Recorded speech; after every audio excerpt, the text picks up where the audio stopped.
It is that time of year when people start making their New Year's resolutions. But what is the best way for us to get prepared for 2022? Psychologist Dr. Jessica Smedley joins us now to explain why it may be time to rethink our resolutions. Dr. Smedley, thanks so much for joining us.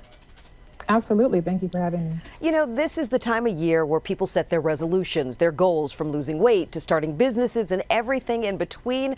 I know a lot of times we don't always follow through. Add that to the pandemic and what's been going on. What should we be doing as we prepare for 2022? Absolutely. You are spot on. I think it's important that we set really realistic goals that will help us not to become disappointed if we're not able to maintain them. It's what we call SMART goals in therapy. So specific, measurable, attainable, relevant, and time sensitive.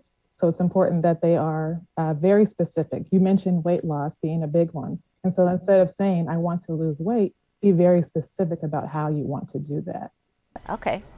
So let's use that for example. Like say, all right, I have a goal. I want to lose weight. Do I need to say I want to lose 20 pounds by a certain time? What should we be doing? Well, I think it's about saying how you're going to get to that specific goal. So I will work out 3 times a day. That is very specific, that is measurable, and that is time oriented.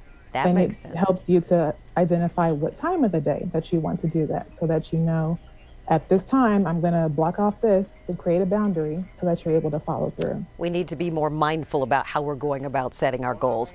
You know, the last 2 years have been hard on so many of us. The pandemic upended a lot of our resolutions and our plans. How do we change our thinking as we prepare to head into 2022? And at this point, no one knows when this pandemic is going to end.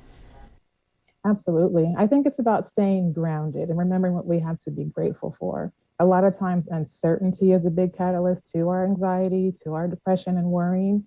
And so it's staying maybe within a shorter time frame of saying, just in January, these are the things that I want to look at and focus on. And then once we get through January, do the same thing for February. So taking smaller steps instead of becoming overwhelmed by what we don't know yet. I think that's a great idea. A lot of people watching right now have younger children who are also living through all of this. Are there any tips or maybe activities that we can do with our kids to also sort of help them as we start to navigate the start of this new year? Absolutely. I always like to remind parents that kids pick up on our verbal instructions just as much as our nonverbals. And so helping to implement routines for them, giving them things to look forward to. Reinforcement is always great when it's positively engaged, and doing things together, being creative. So maybe it's adding a different activity or responsibility that can help children have meaning in homes now outside of the stress and virtual learning and getting ready to go back to schools.